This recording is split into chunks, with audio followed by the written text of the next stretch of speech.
And we're back for the third round of this Ravnica Allegiance standard playtest session. Oh man, I'm so upset. I've been thinking about it for like the last 10 minutes, just sitting here in silence.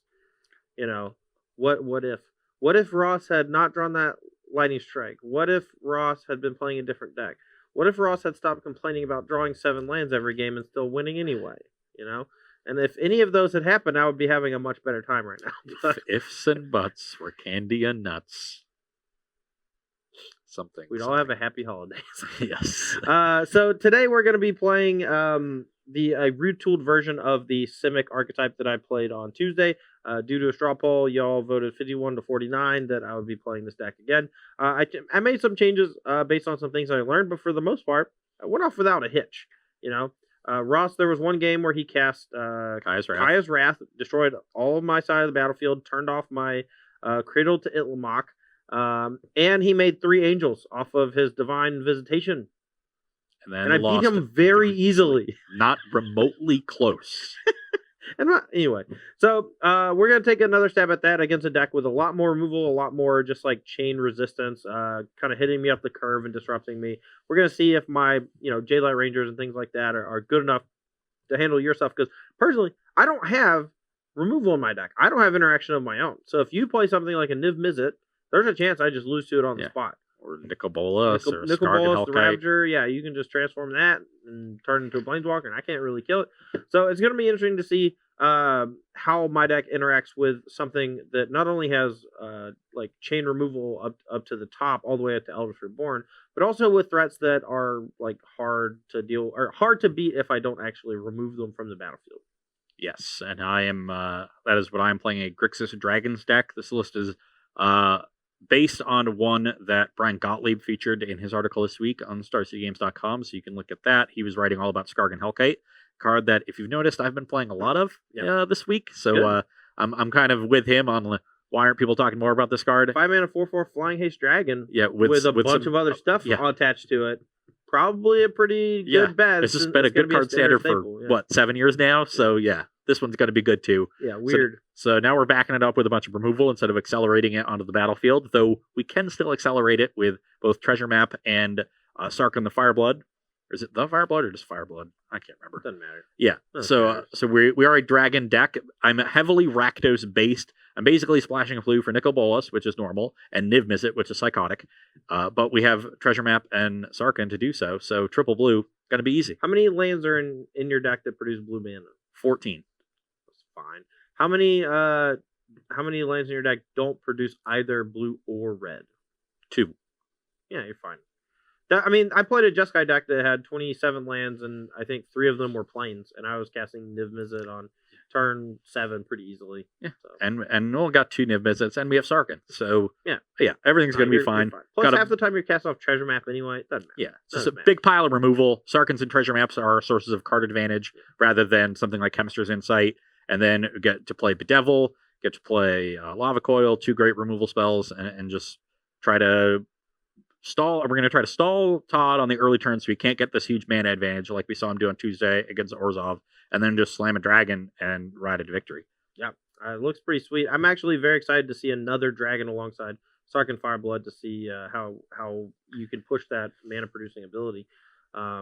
Even something as innocuous as after playing on turn 3, on turn 4, just tick up, cast your 5-mana dragon, and you still have 1 mana left over, and you can cast Shivan if you want, or something like that. So I just hope I ultimate Sarkhan at some point. That's fine too. Card's good. All right, so I lost, so I'll be on the play. Yep. All right. Good luck. Field a few questions here from Twitch chat. We had one about modern for Ross.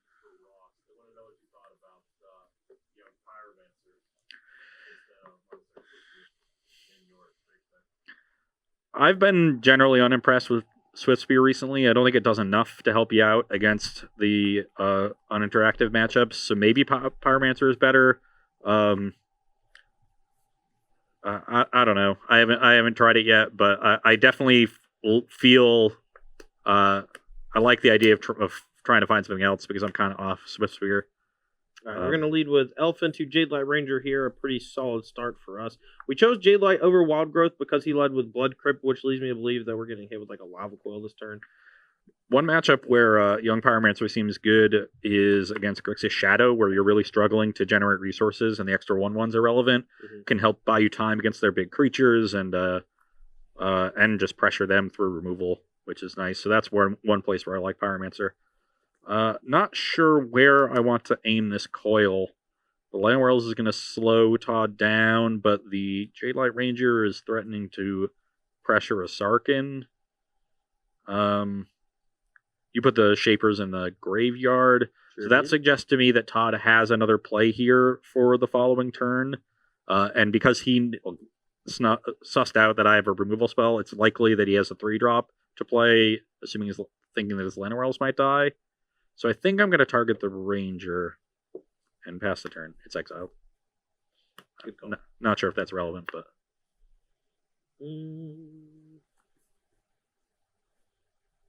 I'm not sure how much my life total matters versus yours. This just feels better. I don't know if this is right, but graveyard. And I think I'm gonna keep this one on top. No, I think I don't know, that's tough. Definitely playing this for the turn. I think I have to keep it on top. I think it's better than a random draw for sure, based on these in my hands. Yeah, continue coiling these Rangers. Can't play a Sarkin into a 4-power creature. Alright, even though this feels backwards, we're gonna just play the Jade Lights. We hit a land. Wow. Okay. So a And lot of then Jade Light we're gonna Rangers. play Wild Growth Walker and say go. There's a lot of Jade Light Rangers. We haven't gotten any value out of Wild Growth Walker this game, even though we played a ton of Jade Lights, but I think that that's not what this matchup is about. I would like you to discard a card, please. Okay. And I will pass the turn. Alright, let's hit a land. Perfect. I'm going to leave that one on top because it's better than a random draw. This gets 2 counters. I'll gain 6 life. You're 26. Oh, wait, no. I'm going to graveyard this. Sorry. Okay. Stupid. What do you got going on here? Transforming. Growing Rights of Itlamok. 3, 4. We'll take a Hydroid Crassus. Transform this and pass turn. Yeah, I have so much resistance. Make your discard. Kill your creatures. Oh, he's gonna cast a giant Hydro Crassus next turn.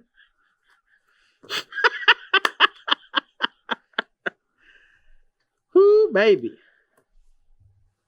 How are you doing today, Ross? You doing alright, man? Stack's unstoppable! Just kidding. It's probably not good. But I'm having a lot of fun. How about you sack creature? Yeah, bye, Jade Light. And I want to keep this because I want the extra mana for the Hydroid Crassus. And the Pass. 3 body. Not spectacular. 6, 9. Or 8. 9. Alright, so it's going to be for 7. I'm going to draw 3 and gain 3. So I'm at 29. Okay, your turn. Which creature you want? So now you discard a card.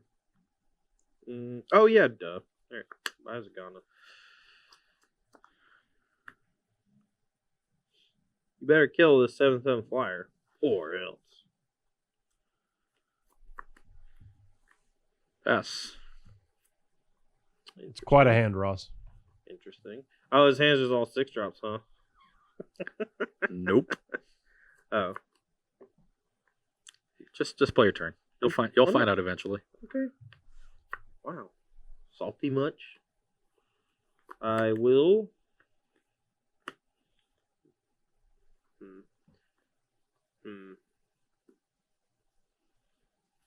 Alright, I'm gonna lead with Merfolk Branchwalker. Trigger.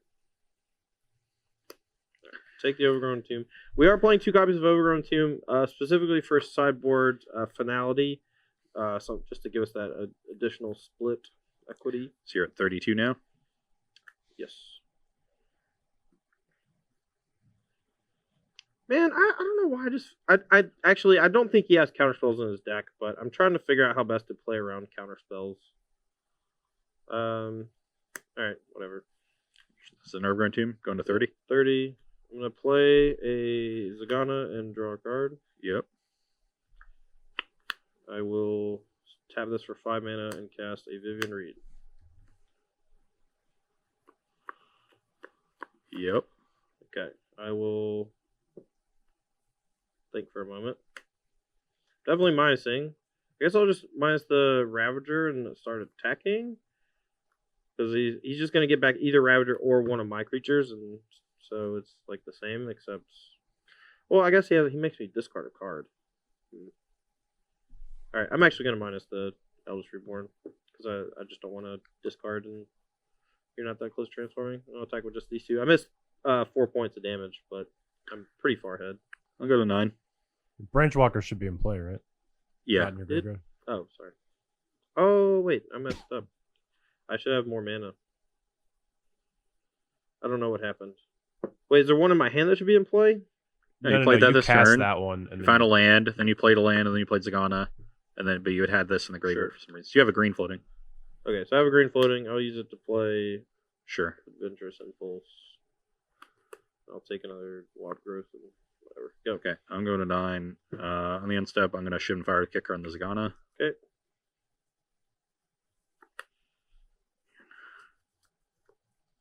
I was really hoping to draw the 4th Sarkin.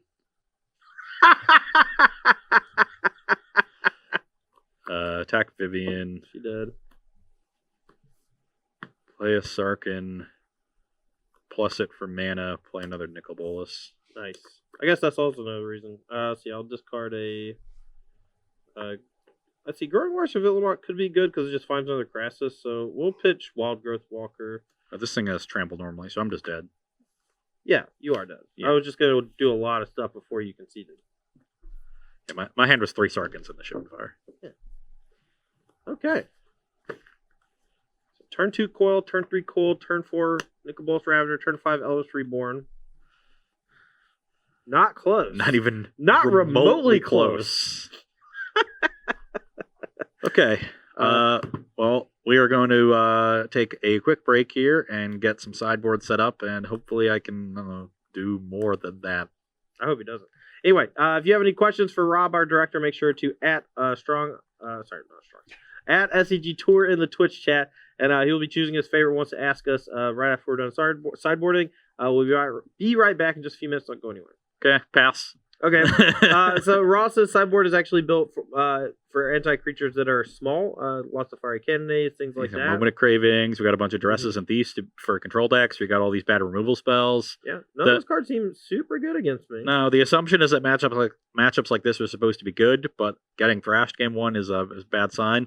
Yeah, I'm not so sure. The card I would want is more Star of Extinctions. Right. If I get thrashed again and we have more time, maybe I'll Do you want add to some just proxy stars. up some Star of Extinction or whatever? I don't care. We have some in the box. Rob, could you grab those while we're talking about my Yeah, sideboard? sure. I'll add a second Star of Extinction. Sure. Okay. And we'll just say one of the moment of craving or whatever. I'm gonna cut a Sarkin. And then you can talk, and we'll get another star while Oh No, I think it was original Ixalan, but I'm not 100%. Chat, Anyway. can you yell at us so we can hear because Rob's not looking at the screen? Yeah. I don't know. What's that symbol? Is this? That's regular Ixalan. Okay. All right, cool. Thanks, Rob. Thank you.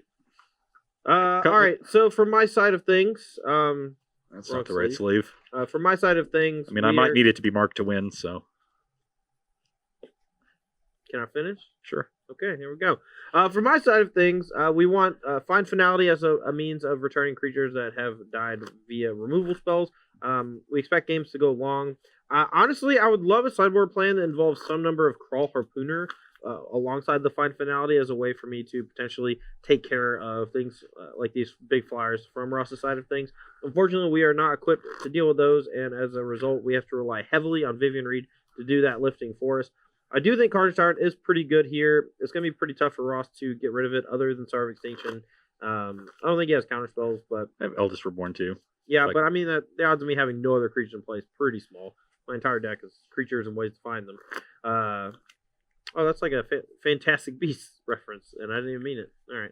Anyway, Wild Growth Walker, Shapers of Nature. These cards are more for like, I don't know. Wild Growth Walker is more for aggro, and Shapers of Nature just doesn't seem like it's going to be that good. Yeah, that's the card that gets better when everything else in the deck is humming, and this is a matchup where you can't rely on that. Yes. So you bring in more powerful threats like Carnage Tyrant, and then find to bring your creatures back to actually get the engine humming after you've been disrupted. So Yep. Shapers is definitely the natural cut here. Negate might actually be a reasonable sideboard option for this matchup. Ross does have quite a few non-creature spells to hit with it. My concern is that boarding a Negate, it's more for decks like Jeskai that have Cleansing Nova as well as Settle the Wreckage, things that like I can't beat otherwise, but I can grind through most of Ross's stuff. It's just like the 2 7-mana Star of Extinctions that are really problematic.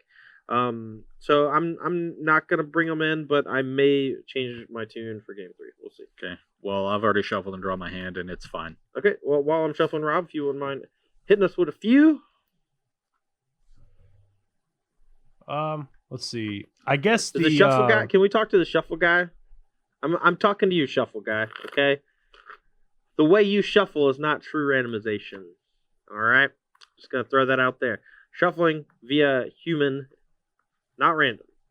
Pile shuffling, also just not technically shuffling. That has been ruled by the DCI as such. So telling us the pile shuffle is not gonna help your case. I'm sure chat's just laughing right now, right? Because it's been like a thing. I don't think they've caught up entirely yet. Yep, Okay, get them that's Todd fine. as the first comment.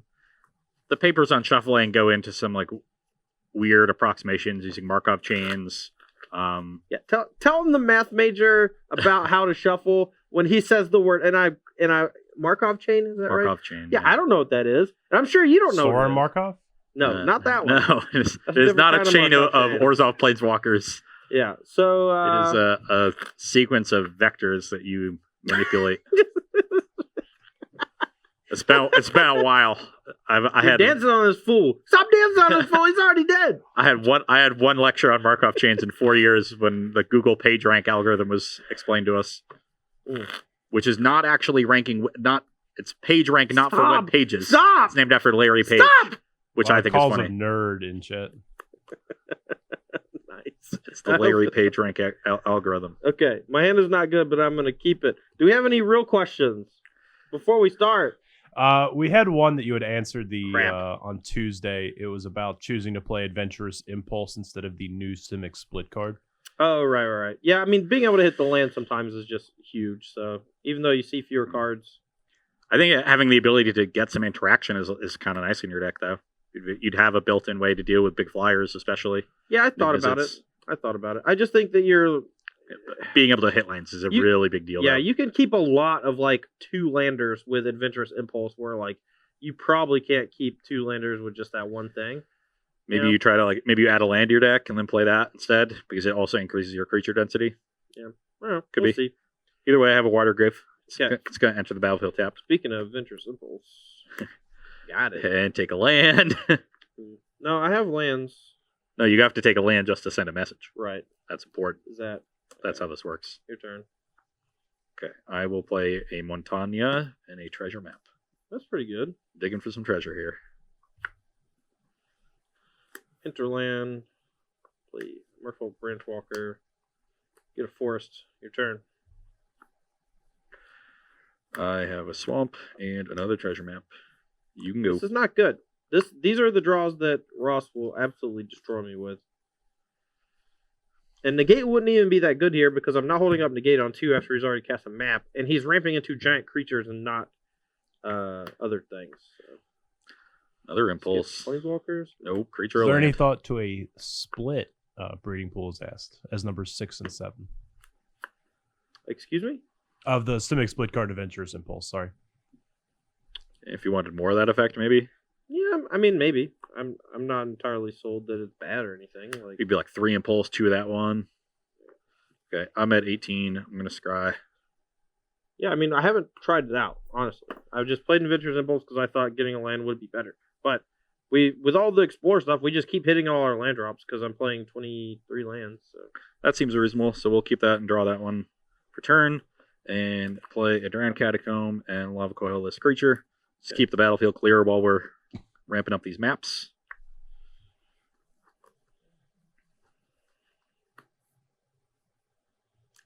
J-Law Ranger action.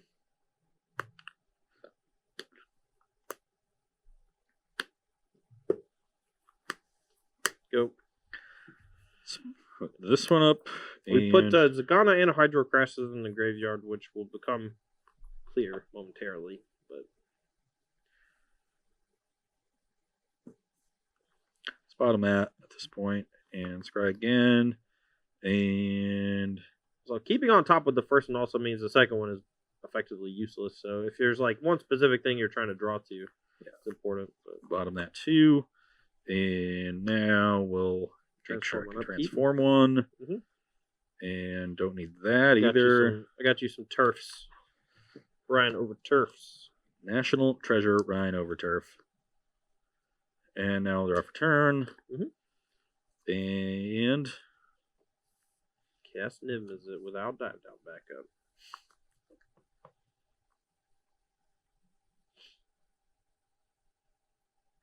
go. Yikes. Alright, so he's probably got Bedevil. He's just waiting for me to play like this big old Hydrocrassus and then I don't know. Whatever. I'm just gonna play Carnage Tyrant right now and then attack with this. So he I go to doesn't change his 14. mind and Bedevil my Llanowar Elves mid combat. So Instead, scribe this map. yep. I think I'm about to get hit with a Star Extinction. That so one I like. This is awkward. Star you. So hit one of your dual lands there. Pretty good. Good And thing I then, let you have a second one so we'd have a closer game and more fun. Malpass. Okay. This is vomit inducing now. Okay. Okay.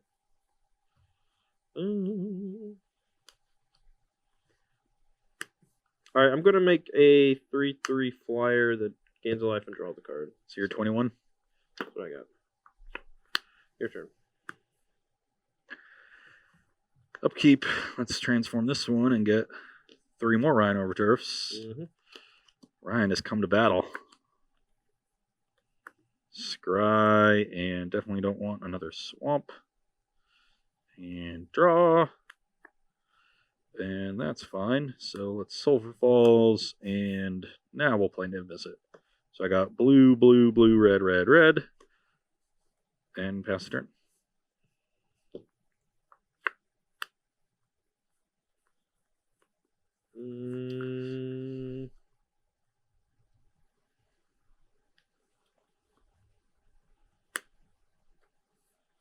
Alright, Zagana.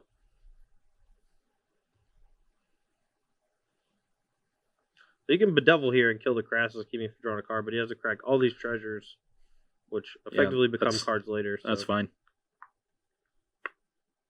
I don't think that it's very good here. So I'm going to let you shoot something for one. I'm going to find.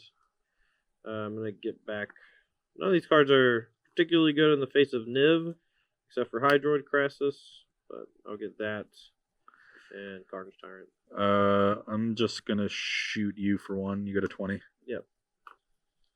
Good turn. And step, pop a treasure for a card, and trigger Niv Visit. Again, you for one. You go to 19.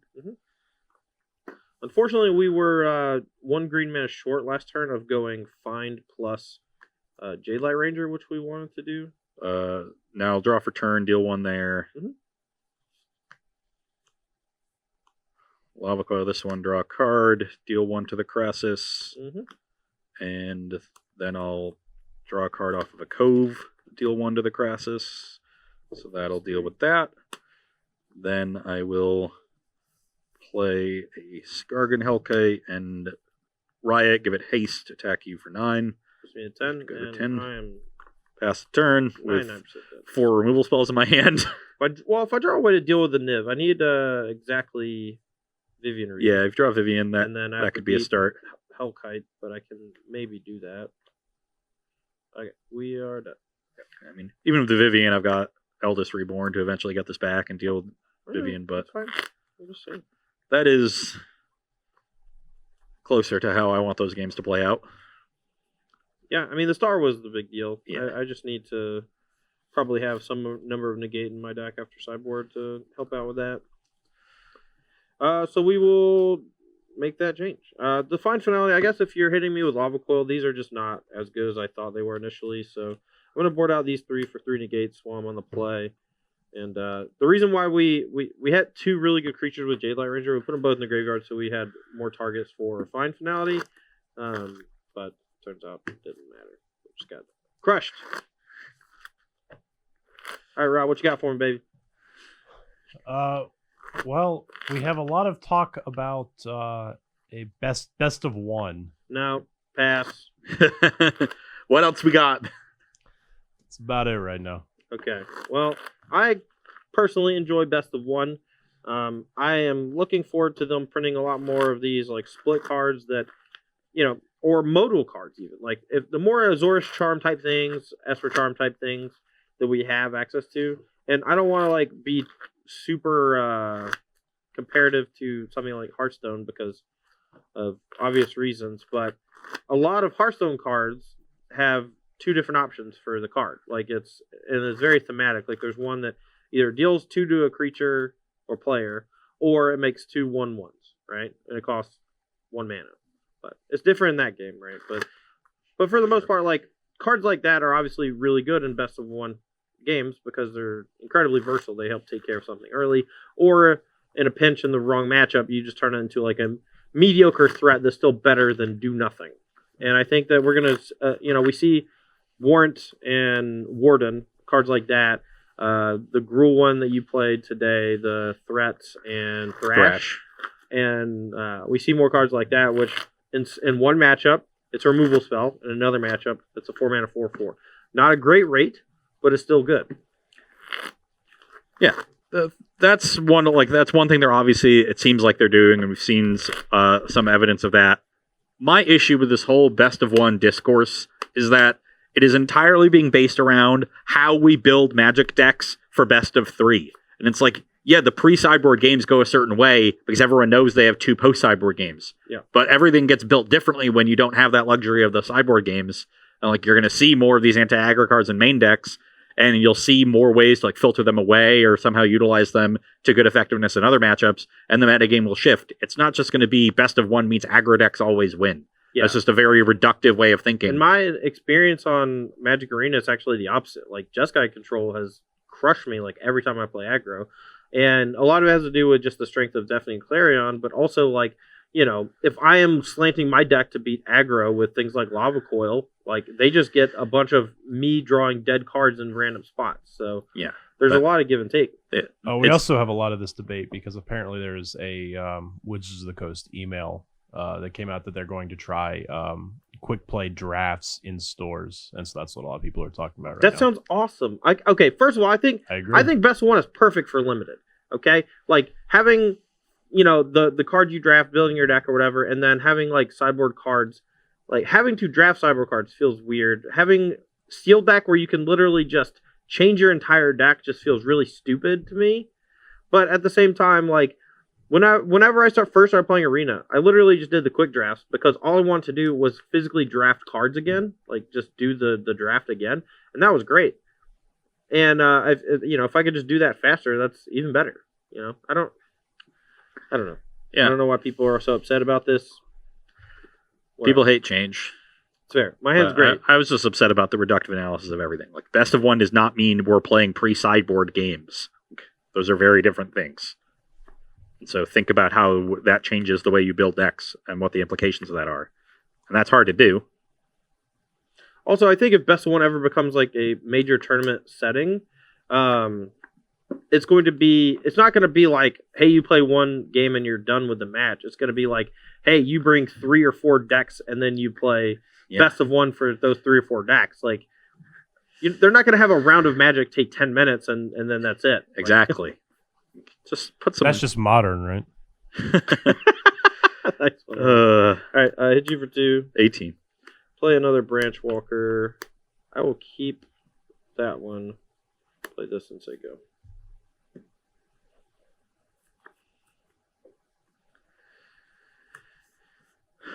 Coil the 3/2. He did. Pass. Alright, so not really needing to hold up negate next turn. 16. So we're going to play Growing Rice of it, Lamach. 3, 4. We hit Carnage Tyrant. Luckily, every time I've cast right so far, I've hit. But there are, like, I can miss pretty easily in this deck. So I don't want it to be like a, everyone think that it's auto, Let's leave that one. Ooh, that's not good. Pass the turn. Just need to hit a land drop. That's fair. Attack. 14. Vivian. Resolves. Minus. Activate and response. Mm-hmm. Leave that. Okay, go. Bedevil the Vivian. She gone. Play an Eldest Reborn. Sure. Pass. I will play Carnage Tyrant. Hope you don't have a second Eldest Reborn. I will draw this card and have you discard a thing. Discard a land.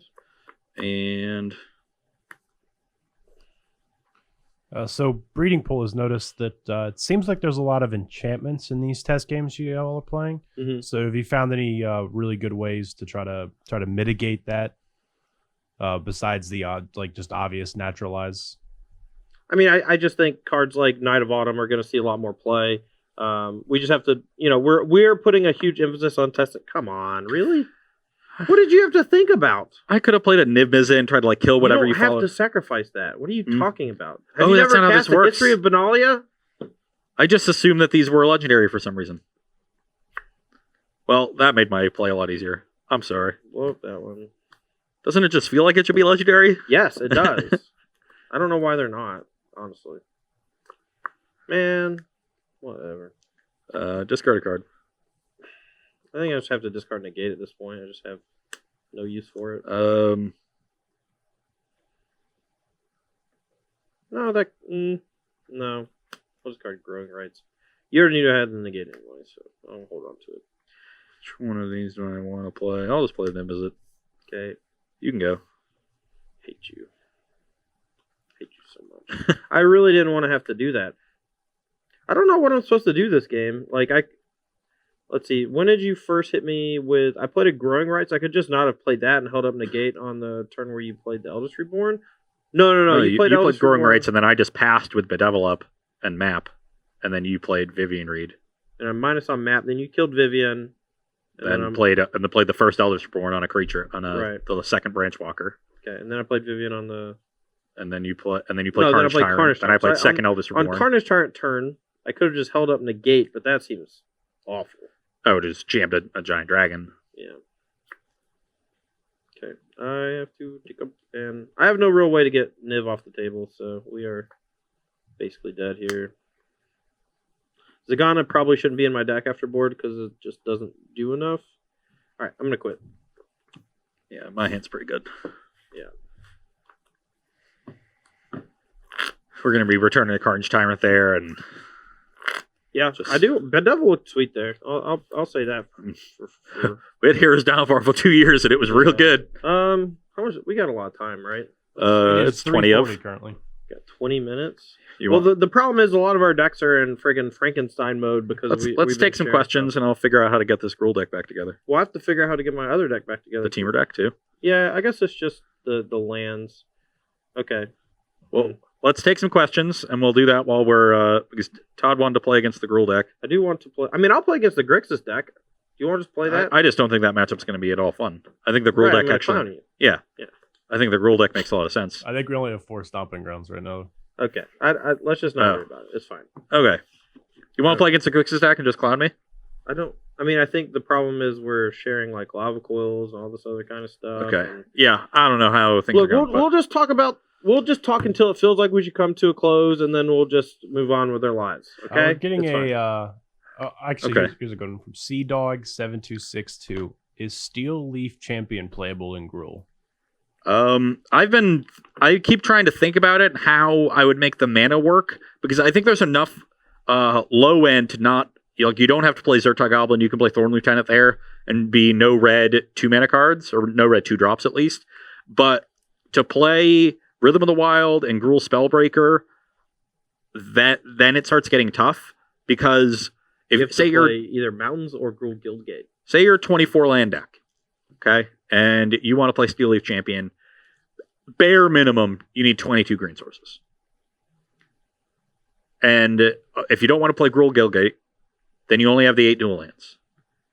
And it becomes very difficult then to get to enough red sources to play the red 3-drops. So I think that's where Steely Champion is really butting heads. It's against Rhythm of the Wild, and I'm not willing to play Champion over Rhythm. What if, as an additional dual land, you just play Unclaimed Territory under the impression that it's either going to cast Spellbreaker or Steelleaf Champion, and not both of them, but then on turn 4, the likelihood of you playing the other one should be very high. Like, you should either use that on the turn 3, the turn where it's a little harder to cast both. Yeah. And, and you just have your red cards only be things that can be cast off Unclaimed Territory, but think of it like a one-shot. Again, Unclaimed never casts Rhythm of the Wild. That's true, too. Yeah, so I guess, okay. It does, it feels like Unclaimed could get you close because Steelleaf Champion, Growth, Chamber Guardian, Thorn Lieutenant, Llanowar Elves, and Pelt Collector, all elves. Yeah. All 20 of them. So it's an extra green source for them, but that's where you're not running into any issues. Mm-hmm. You're already playing enough green for them because you absolutely want it for all your low... Yeah, it's for the red, not the green. Yeah, the issue is you need another dual end to make red, and it just doesn't really exist. So, I think you can just play a mono green deck with Growth Chamber Guardian, and maybe that's good, but I think Rhythm of the Wild is one of the best cards in the set. So, I'm unwilling to... I'm maybe with like some District Guides, but then you have a lot of 3s, and you like District Guide and Steelleaf Champion don't really play super well together. Yeah, I don't think it's pretty rare for me to want to play a card like Steelleaf Paladin, where in the same archetype where I want to play 3-mana 2/2. Like, you want to play District Guide in a deck where you're trying to guarantee you hit your 4-drop or help you push towards 5. Yeah, like I have it in decks where I need the double red for Skargan Help Guide, or need to hit land 6 for Carnage Tyrant or other dinosaurs or Ravager Worm. I mean, honestly, I think District Guide would probably just be the better. Like, even if you could play Steelleaf Champion like a reasonable amount of time, but you have to play like, freaking 18 green sources or whatever, I still might just play District Guide because sometimes you go Forest, Elf, and you need to go District Guide into Mountain so you can play your freaking best enchantment or best card in your deck on turn 3.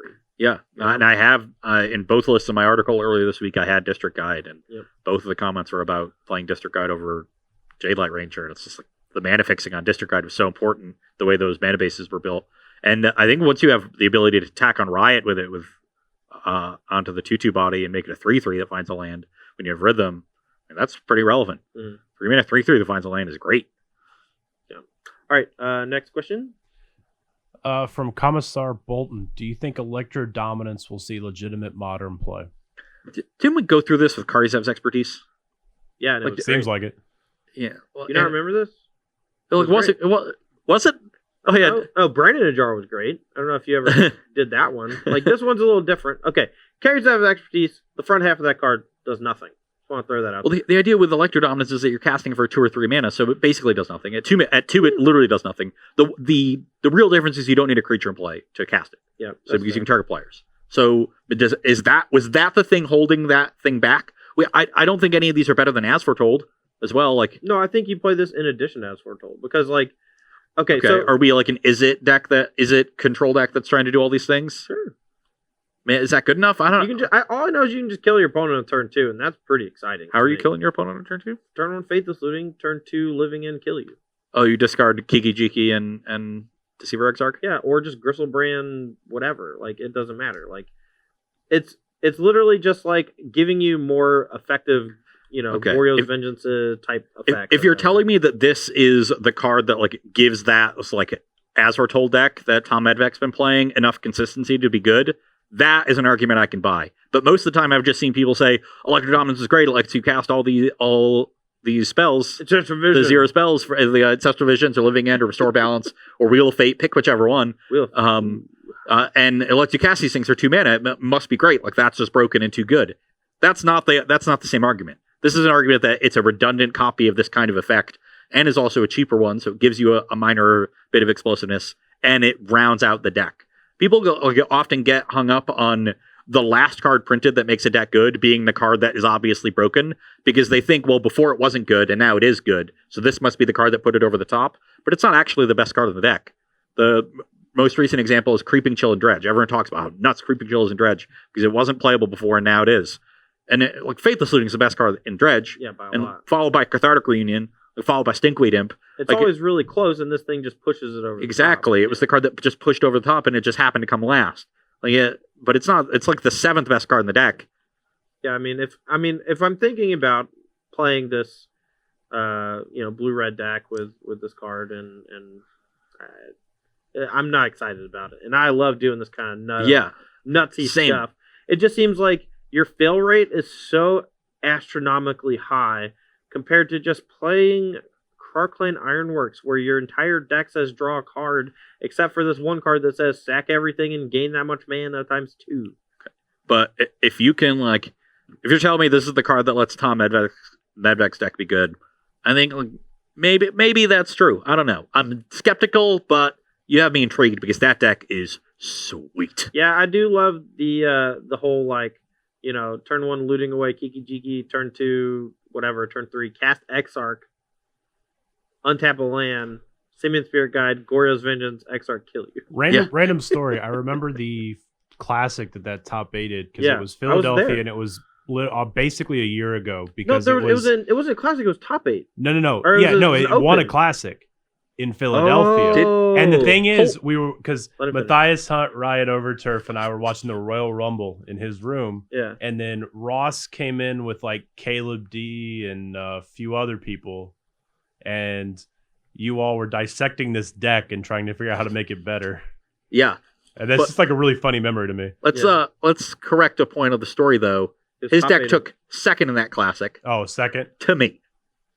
Oh, so okay. I won that classic. Sorry, Ross. I won that classic. I also want to say that I always thought that this deck came from. I know that it top 8'd a team open, or lost play for top 8. As far as I know, all results with this deck are the same guy, and it's the guy who built the deck, Tom Medvec. Yeah, because no one else can win with it because it's so weird. The deck is very wonky, but super sweet. And if this is the card puts that over the top, I'm all for it. Okay, but as far as it being broken by itself, come on, we've had a million different things that do the same thing, and they're not all broken by themselves. I will say this. I am excited to try it with Wilderness Reclamation and casting an instant speed Zakama, because you technically cast it from your hand at instant speed, then you get to untap all your lands. Yeah. Okay. Boom. Yes. When you resolve your 11 mana spell with Wilderness Reclamation, you win the game. Just say it. Boom. Gotcha. Next question, please. Look, I'm just looking for ways to use my mana with the Wilderness Reclamation, and that was one of the cooler ones. So, all right. So here's one from Axel MTG. What are your personal favorite cards from the new set? Rhythm of the Wild. Wilderness Reclamation by a lot. Yeah, I can't make that more clear. Yeah, he's literally won't shut up about it. I'm taking it out for drinks later. We're gonna. What do you want to do tonight, sweetheart? Yeah. You want to cast a comma? Okay, that's fine with me.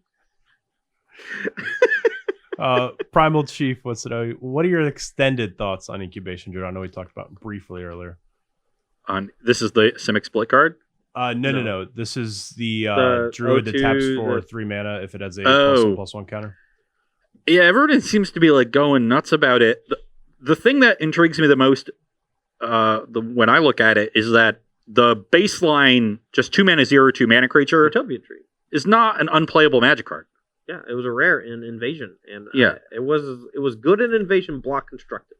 Yeah, it got reprinted in 8th edition and didn't do anything. That's true, but that's because it didn't. It was because the vote was Llanowar Elves Utopia Tree versus Vine Trellis Birds, and we voted for Vine Trellis Birds. Right. I don't know if anybody remembers this, but back in 8th edition, we got to vote on what cards were getting reprinted. No, you're right. Everybody voted on Rewind instead of Dismiss.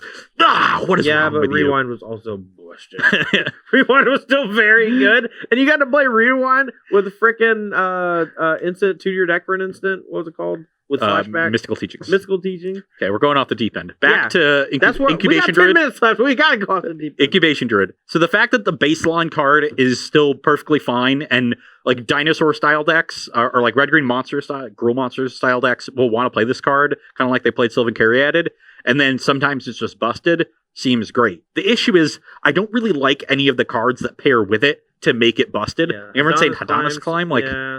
Hadana's Climb, not okay. So here's the deck that I think it could go in. All right, bear with me. You have 2 bust enchantments. You have Hadana's Climb. You have Rhythm of the Wild. Both these turn on your little elf guy. You pair that with obviously Llanowar Elves, and then the rest of your deck is these giant monsters, and like you just kind of ramp into them. I don't love it. The problem is you can't curve this into Rhythm and then do something, which is the natural curve with those 2 cards.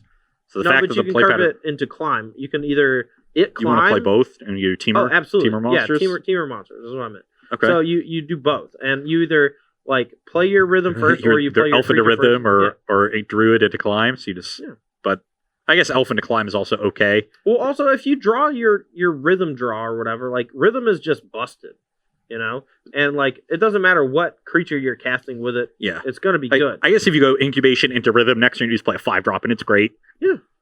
And you catch back up that way. Okay, I can I mean, buy on that turn you still get to play a 3-drop, right? Like you play not Rhythm. If you go the 2-drop into Hadana's Climb into a 3-drop, like that catches you up on that turn. But you don't. That 3-drop can't be Gruul Spellbreaker. But this deck probably doesn't want Spellbreaker. This is like a District Guide kind of deck. 3 callers, like curves going really big. Mm-hmm. So that curve going Incubation Druid into Hadana's Climb into District Guide sounds great. Like you're way ahead. You got a million mana on the following then turn. You follow that up with you have 7 mana the next turn. Some giant thing or whatever. It doesn't. You can do anything. So the intriguing part about the card for me is the fact that the low end is so good. Like I compare it sort of to Gyre Sage, if anyone remembers that. Yes. From back in the day. But Gyre Sage didn't tap for mana. It was a colorless green 1/2, had evolve, and tapped for a green mana for every +1/+1 counter on it. And so you needed to evolve it once before you got any mana. And we soon realized that with Burning Tree Emissary, you could evolve it and get the mana back from the Emissary and essentially accelerate that way. Mm-hmm. So you would go Burning Tree Emissary and then either cast Gorkland Rampage or a Hell Rider. And then eventually the Gyre Sage would be big enough to attack, just like this would be if you're able to adapt it. The issue is if you get the 1 counter on it to enable it, then you can't adapt for extra counters.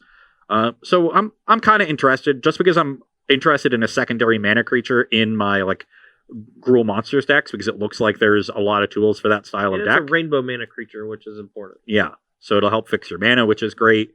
Yeah. But as for being this like super busted card, like I don't really know what people are seeing. Like people are trying to like turn for Omniscience and stuff. It's like great. Now your hand is like 1 card. You have a Hadana's Climb and a bunch of mana, and your whole deck is full of mana creatures, Hadana's Climb. And but my top card could be anything. Yeah, it could even be a 2-mana 0/2. Yeah. So yeah, I have tempered expectations, but the fact that the floor is so high is something that I see it and intrigues me. You want to know what other card gives you a lot of mana very easily though? Is it Wilderness Reclamation? Instead of very difficult. Yeah, it's Wilderness Reclamation. And all you have to do is spend a green and 3 and have all your cards be the best cards in Magic, which is instants. It's fine. Best card in Magic are artifacts, but well, I got those too. They're great. They are very good. Okay, moving on. All right, somebody has noticed they haven't seen a lot of History Benalia in Ravnica Allegiance list so far. Do you think this card is poised for success in the new format, just like the old ones? I played 2 History Benalia decks on Tuesdays, so you're going to want to watch that when it goes up on YouTube tomorrow. Yep. So there was an Orzhov Tokens deck with Divine Visitation, and then there was an Azorius Flash deck with Wrath Capuchin and History Benalia. So I still think the card is quite good, but right now everybody is concerned with testing out the new cards and figuring out where they go. And History kind of plays okay with the token theme of Orzhov, but it doesn't really. And Azorius is like mid-range tempo deck, so it kind of fits into both still. I don't know why aren't people putting this in a card in their decks? They're just too excited to put in too many old or new cards in their decks. Yeah, History Benalia is still great. There's this old theory where new things like are dangerous to play because we don't know if they're good or not, and you are just very excited to play this new thing, even if it's way worse than an old thing. And I think it just comes through here where we're all going to revert back to, like, all of our token sacrificey decks are going to have 4 copies of History Benalia. You know, like, it pairs really well, generates 2 threats on its own, but you have this draw where you can just shift towards being very aggressive, and that's exactly what you want out of a deck that has a bunch of, like, synergy-based stuff. You want the ability for 1 card or a pair of cards to completely take over a game or steal a game when your opponent stumbles, and something like History Benalia is just perfect for fitting both of those roles. And then kind of feeding into that, Do you think that we'll see blue-white move to a more mid-range-ish build as you had with your flash deck, or do you think it'll stick primarily in the Teferi like hard control style? Well, I think control decks are going to be 3 colors. I think they're going to be Jeskai or Esper. So you're not going to see a straight Azorius control deck. Unless you're Jim Davis.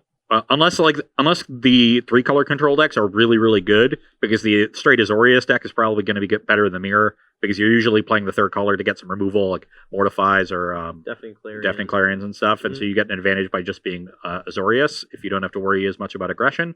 So that's the only place where I would see straight Azorius turn that way. I think straight Azorius is going, if it's good, will end up being a flash deck. I think Depose Deploy is really good and underrated. I do think so. I also have some Depose Deploy, Primal Amulets, Wilderness Reclamation decks, because making a bunch of tokens and gaining a bunch of life is pretty sweet. I guess if you copy it, like the first one comes in, if you have no creatures, you'll gain 2, and the second, the copy will or the original will resolve, and you'll gain 4, so you get 4 tokens and 6 life. Hell yeah! For 3 mana. Yeah. No, it costs 4. And the early and the Depose half is just buys you time, draws a card, can't pursue your deck. I'm in. Yeah, and it only costs 1 when you have a Primal Amulet on the battlefield. Depose only costs 1. That's what I meant. And then the other one costs 3 if you have Amulet. Yeah. I guess if you're transforming Amulet and you're copying, then it costs 4. Yeah. But yeah, I could be in for that. So I think the flash style is really good. There's a lot of different counter spells you can play that are great. History and Dovin work pretty well in that archetype as cheap threats to apply pressure, and Tithe Taker is great there. Historically, those sort of tempo flash decks are bad against aggressive decks, and Tithe Taker is a really great blocker. It also applies pressure early against control mid-range decks while being resilient to removal, and makes it very difficult for them to play on your turn. So they're incentivized to play at sorcery speed, and that just plays into your cheap counter spells and your flash threats. Yeah, I think it's perfect for that Azorius deck you built the other day, and I'm very much looking forward to it. I think Tithe Taker is going to be like a multi-archetype all-star, because in aggressive decks, it just forces the Settle the Wreckages that cost 5. It forces all these counter spells that cost 1 more than normal, which is, they're already not great against your aggro deck. But then if you put it into like your flash deck, like you said, force them to play it at sorcery speed is huge. You get to take advantage of things like Quench. You get to make sure that like your opponent can't hold up these removal spells, so you have this free turn to resolve Teferi and untap, and then you have more mana up. And now it's harder to resolve Niv Mizzet with Dive Down up. Right, and also any cheap creature with Afterlife is going to see some play in any sort of like this sacrificey type thing too. So yeah, you think, oh, if they're making my counter so bad, I'll just bring in a bunch of removal and be good against them that way. And it's like, well, this is a 2-body threat. Basically, the only removal spell that cleanly answers it is Lava Coil. Yeah, so, Seal Away is. I mean, you have to main phase Seal Away after it already attacks you. Yeah, or cast it for 3 mana. So huge fan of Tithe Taker. And I think like straight Azorius, if it's good, will be that kind of tempo deck. But you'll still definitely see control. It'll just be 3 colors. Let's do one more question, then we're going to wrap it up. All right, you're going into week 1 standard. Mm-hmm. Breeding Pool wants to know: do you play enchantment removal in your main deck? I mean, I don't think it's ever going to be bad. I would not play Demystify, the card 1 white, destroy target enchantment. That is Invoke the Divine. Even I would not main deck, but things like Mortify, I would look to get in my deck as part of my removal suite. I would look for Conclave Tribunal, Ixalan's Binding kind of effects. Freaking Thrashing Bronodon, huge, very good. Main deck Reclamation Sage 2, I think might actually just be very good. Yeah, maybe there's enough elves to be an elf deck, and you want Sage and Brontodon in your green decks, definitely. Yeah. Vivian Reed goes up. Vivian Reed, yeah. Just look for the effects that are otherwise good that can also deal with enchantments and air towards them, rather than main decking like just straight enchantment removal like this is a bad limited deck. Yeah, I think one card that I've been trying to fit into a lot of my blue-based decks is Blink of an Eye, because blue a lot of times doesn't have like a great answer to random artifacts, enchantments, and sometimes if you're like really flush with cards, like you've cast an Explosion for 4, or you're pretty far ahead with Teferi, you don't need to kick it to get that like effect that you really need. Plus, it allows you to unlock some of your more important stuff from things like Ixalan's Binding at instant speed, which I think is a big deal. And then a pinch. Just bounce your opponent's creature. Just buy you some life. That's all you need half the time. It's life. Yeah, I think that's a good point about not needing to kick it a lot, because the sources of card advantage in these control decks are so robust. Teferi, Expansion Explosion, Niv Mizzet, Chemist's Insight even. These are all really powerful cards and put you pretty far ahead. So you really just need to buy time. And so having that one of in your deck, maybe two, that can deal with anything that slips through the cracks based on your draw is a great way to tie the whole room together as a reactive deck. All right, one more. I want one more. Yeah, I agreed. I was going to push for one more. What are your thoughts on the 2-mana artifact that gives multicolored creatures +1/+1? We see that in standard. I don't think we're going to see it in standard because the density required is really high. But as a modern card, there are these like 5-color aggro decks that are worse than humans. Is a 2-mana Anthem enough to make them good? Probably not, but it'd be cool if they were. I think it would be a lot cooler if that card just gave them +1/+1 for each color in them. That'd be insane. Is that too good at 2 mana? There is a card that does exactly what you just said. I'm pretty sure it costs 5.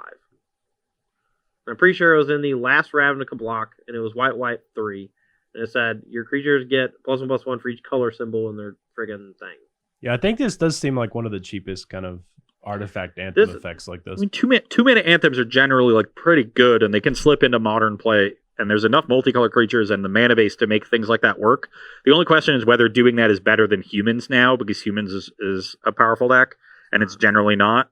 The problem is it's never going to pump like a good 1-mana creature, because every 1-mana creature that we've seen that is multicolored is usually a weakened form of a different 1-drop. Like, I don't know, the only 1-drop that I think ever really saw a lot of play that was multicolored was Tattermunch Maniac. I think you're missing Judge's Familiar. Judge's Familiar is a 2-time Pro Tour champion, so let's give it to that one. But it wasn't like. And you're missing the one that was a standard All-Star. Okay, I'm missing it. I'm sorry. Figure of Destiny.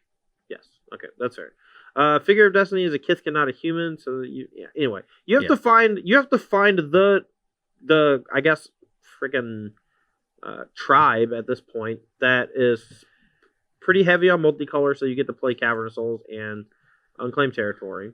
And then maybe you even have to delve into like Reflecting Pool and stuff. It just seems like a lot of work for not a huge upside. Yeah, the issue with things like that now is that there's a benchmark that they're compared to with humans, and it's really hard to pass that benchmark. And cards like that in standard, like we just don't have the mana base to build an all multicolored creature deck, right? Like, also, you forgot about Deathrite Shaman as your hybrid mana. Oh, shut up. Oh, that one doesn't count. It's also banned in every format that's not vintage. The format where every mana source is an artifact. I'm just trying to think like what guild could you possibly play it in standard? Like Gruul has Zerta Goblin and Gruul Spellbreaker that could potentially do it. Is the token off of Threat? Is that one 2 colors? I think it's 2 colors. I believe it is. I think it's Gruul colors. Yeah, red and green beast. So that token gets bigger. So like maybe you could find enough in Gruul, but still probably not. I mean, it's still kind of low. Like, look, Rakdos has Hackerbat and Judith. There might be a build of a deck at some point that can do this, right? But all the Afterlife tokens are white and black.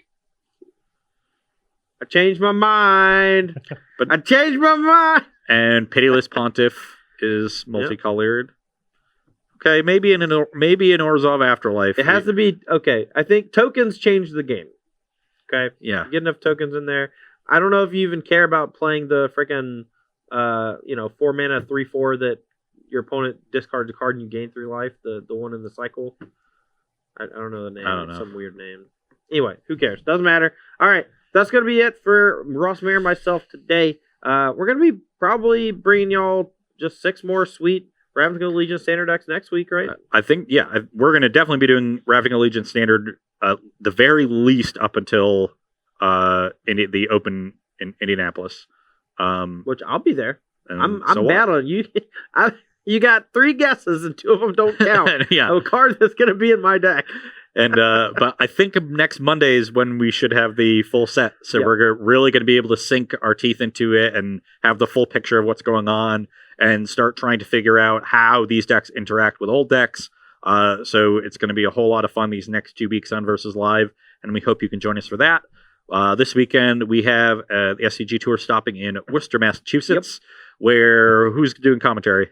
This guy. This guy's doing commentary. Me alongside Ryan Overturf and Mahandy alongside Dice Hunt. And we'll be flip-flopping every couple of rounds, bringing y'all all the coverage of this Modern Open that we can. On top of that, we have some new technology that's going to allow us to bring y'all time-shifted matches as well. We're going to be recording an extra match every round. If we have downtime, instead of like going to break or whatever, we're just going to be showing y'all a whole nother match of Magic, usually 1.5, 2 times speed, something like that, so we can try to get through most of it, if not all of it. Maybe not the whole match, maybe just like 1 or 2 games, but we're Yeah. not going to have dead air, and you're going to see a lot of matches that Yeah, matter. going to be a ton of Magic. It's individual Modern event, so a lot of Modern action. See if people can beat KCI or Ironworks, and is it Phoenix? Mhm. Definitely the 2 top dogs in the format at this point. And yeah, gonna be fun. I'm gonna be there. It's gonna be freezing cold. All right, well, thanks for watching Versus Live from StarCityGames.com. That's Ross Merriam. I'm Todd Anderson. Thanks for watching. We'll see you next week.